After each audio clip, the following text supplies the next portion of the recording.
Deep down, Chapter 2 Feel It Still. Once we crossed back into California, I saw a sense of relief wash over both brothers. Glad to be back, are you? Andy and Gordon nodded their heads as the train pulled into the Sacramento train station right as the sun was starting to set. We'd been gone for a whole day, yet something just felt right. The train stopped, and there was Han standing in the landing, waving at us, as Sparky jumped down first and tackled her onto the ground. Then I got off, as well as Andy and Gordon. "Sparky boy, heel!"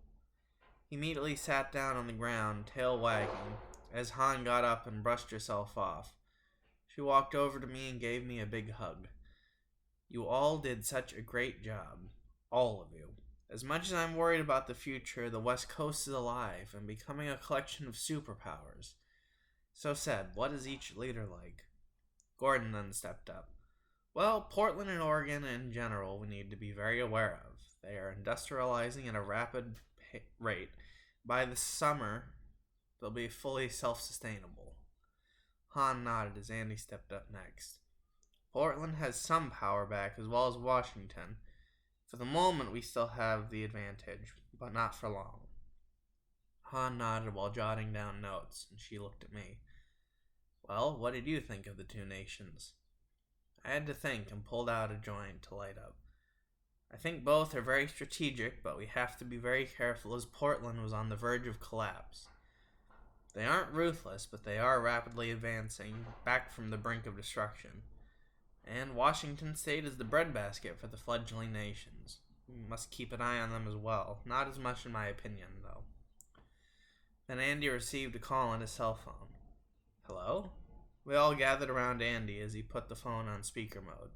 "Hey, it's Aiden, Victoria's son. Just wanted to tell you that my mom has made me an ambassador to your nation, as well as to let you know that we've managed to secure the internet as well as the old infrastructure of the pre-outage world, and to tell you that we've got the bread. Is there anything you'd like us to know?" Han waved for the phone and Andy gave it to her. "Hi, Aiden. We haven't met yet, but I'm a friend of the guys, and the leader of California. We should arrange a meeting between your mom and us. How does that sound? We have some things we need to discuss." Aiden listened on the end. Sounds good. How does tomorrow work in the morning, if that's enough time for you to come here?" Han looked around at Andy, who nodded. "Yes, Aiden, that works for us. We'll see you then." Click. Han got aboard the train and Sparky followed after her. Then Gordon, Andy, and myself. We set the destination in the train and the AI pulled us out of the station. We all sat in the living room train car as Han pulled out we'd laced Cubans for everyone. Andy smiled and Gordon chuckled and I said thanks.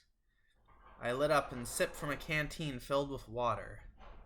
Han looked out the window and she looked on in confusion and called us over. Looked like something was shooting into the sky above the Pacific.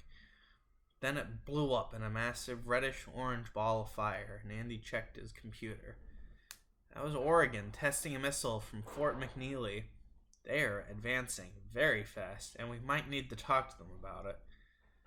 I looked out the window and saw the outline of the explosion waft away in the night air. Then Han lit up her Cuban and seemed stressed. "Have we done the wrong thing by helping?"